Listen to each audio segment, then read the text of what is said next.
Okay, this video is going to be about picking your role in a LARP. This is usually one of the biggest problems that ends up revolving around LARPs, is when the participants don't pick their roles wisely. So, let's cover a few of those. First off, let's start with staff. If you're going to be a member of staff, start with the head storyteller. If you're going to be the one running a game from top to bottom, you have to have some leadership potential. You have to have the ability to control the flow of everything.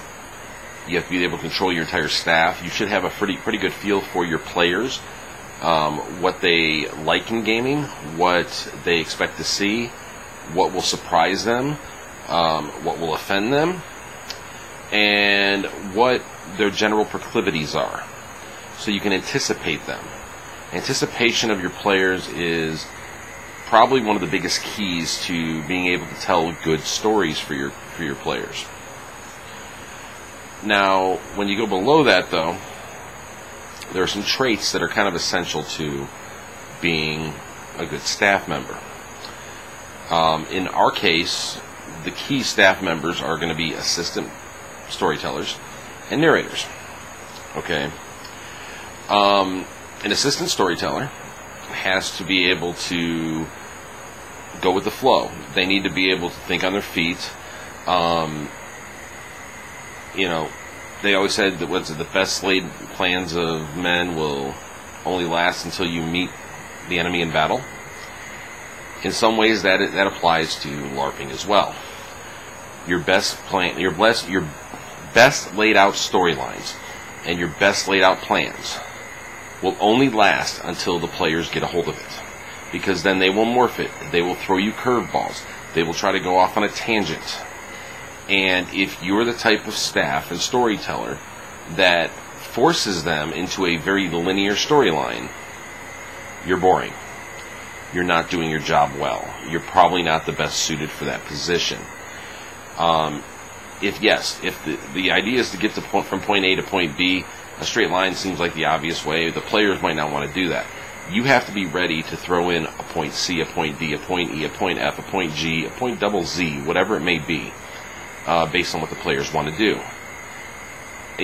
Very rarely should you say no to a player.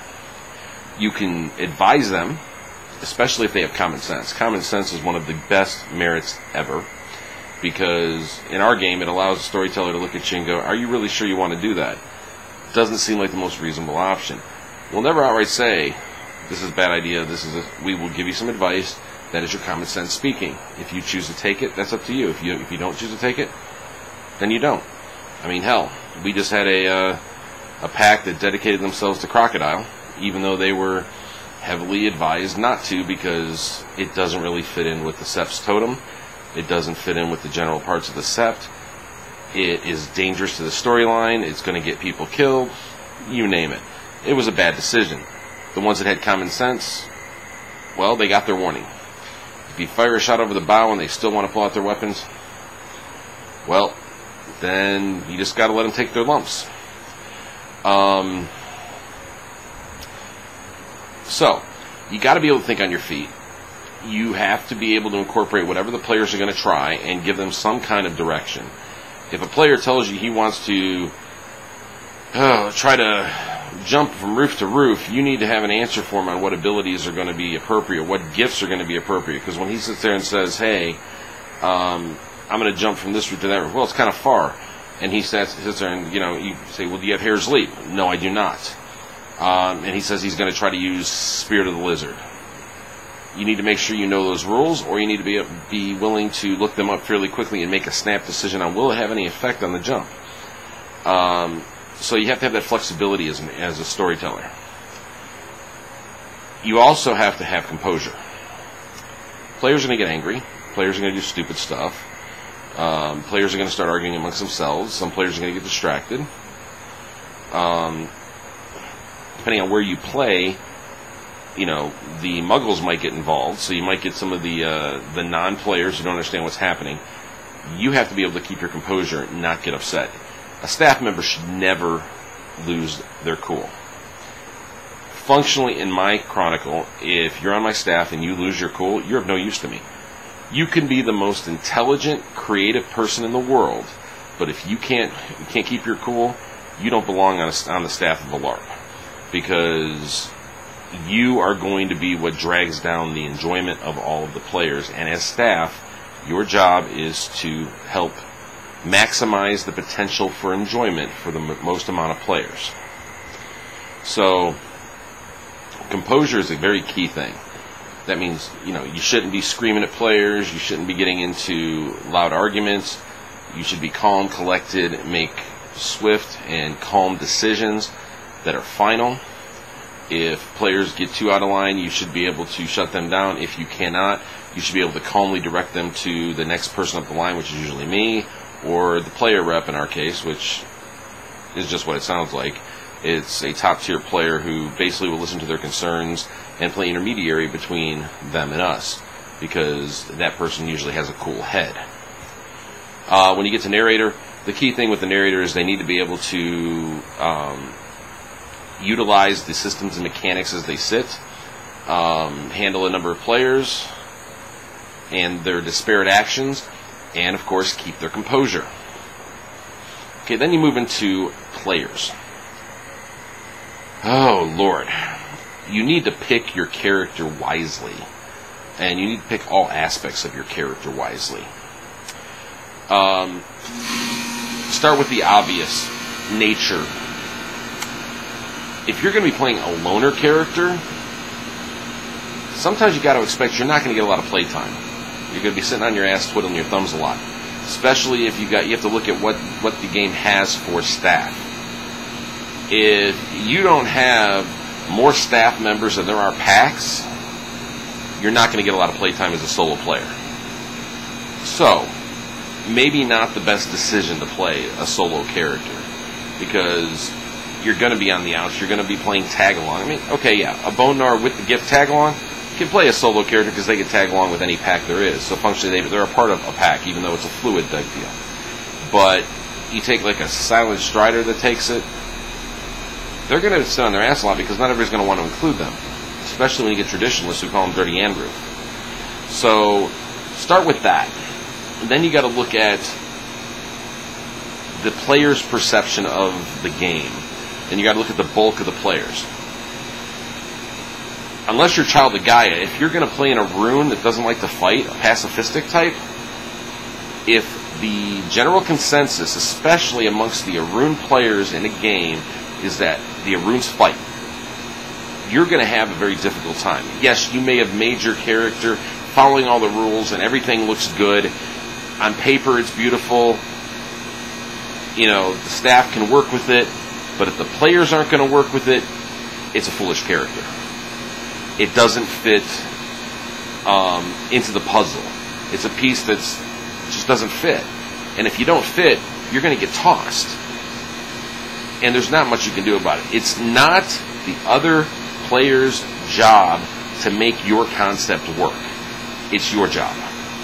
And if you can't make that concept work with the other player's concepts, which probably at this point all work together in some kind of weird, fucked up dynamic, but they work together, then you're at fault. And your character is functionally a carbuncle on the ass of the game, because you're nothing but a roid at that point, because you're just going to be a pain in the ass, and every so often you're going to pop and you're going to bleed on everybody. And staff members don't tend to want to deal with you much. Players don't want to deal with you much. And if you do that once too often, you're going to get a bad reputation, and then it doesn't become the characters don't want to deal with you. It's going to be the players that don't want to deal with you at that point. And at that point, it's time to find another troupe, because you kind of burned your bridges. That's just talking about your nature. And that's talking about, like playing on a rune that doesn't like to fight. Playing a Ragabash in a politic-heavy game where they expect you to be the spy, the influence hound, the person who's going to be digging up all the dirt on people, the person who's in the middle of all the scandals, and you want to play a scout. I know a lot of people look at Ragabash and think of them as Dungeons and Dragons rogues or mini rangers, but they're, you know, and they can be. They can be. It just depends on the game you're in. If the player base as a whole doesn't accept that, you're not going to be successful. You know, I mean, in my chronicle, Theurges without spirit speech tend to have a tough time of it. I actually enjoy when I have to deal with players who don't have spirit speech as a Theurge, because they went another route.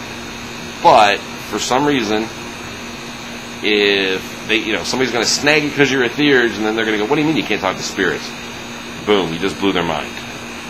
You know, a Philodox that doesn't want to judge. If you're not wanting to play your auspice, you shouldn't have chosen to begin with. If you're a Ragabash or a Theurge who only wants to kill things, yeah, it's possible, but you're going to catch a lot of flack from players because you're not acting out your role, or you're stealing the thunder from the people who do kill things, whatever it may be. That also goes with your tribe. Pick your frickin' tribe wisely. I mean, yeah, there's always going to be those aberrations and exceptions to the rule. But don't be surprised if you're playing a bloodthirsty child of Gaia when the other children of Gaia don't want to be around you, don't want to include you in the tribe, want you to step away. Or when Unicorn doesn't want you near its glade, or doesn't want you near its spirits because you disconcert it. It doesn't feel right around you. I mean, pissing off Unicorn doesn't kick you out of the tribe. The spirits have no say on who's in the tribe. I don't care what anybody else says. The spirits have no say. The tribe decides who's in the tribe, and then they have a spirit pact with that spirit. Believe me, there are going to be people in the tribe that the patron spirit despises. We have that in our game. We have a Shadow Lord who follows Old Crow, and Grandfather Thunder and him kind of hate each other. But he's still fucking alive. That's a longer story, because that character should be dead. But for some reason, the player has a knack for surviving crap. If you pick a pacifistic get offenders, you're going to have problems. You know, sometimes sometimes problems are good if they can fit into the flow. I mean, if I had somebody who took a no purebreed Wendigo who looked like a white man, much like Evan from the books, okay, that might be able to be fit into the story, you know, into the whole thing. But if you go and take a Red Talon that's obsessed with Hamids and wants to continually walk around and be like one, that might not fit your chronicle very well, because your Red Talons might be very feral, such as in ours. And it's just going to get you killed, it's going to get you outside, it's going to get you something. You're going to be on the outs. And that is going to inhibit your ability to influence the direction of the game, and therefore it's going to inhibit your ability to enjoy the game and to maximize the enjoyment of others. Sometimes, if you've chosen a character and realize that it doesn't fit you, it might be best at that point to approach the staff and retire the character. Because all you're doing is dragging down the potential stories that are going on in the game. If your character is a well-balanced, well-made character, you almost don't need staff. You should be able to show up at game. You should be able to get involved in a scene no matter what's going on. And it could be something as simple as sitting around doing rites. You could be sitting around telling tales. Werewolf is rife with social dynamic. And it's not always the fuck your neighbor dynamic that you see in Vampire.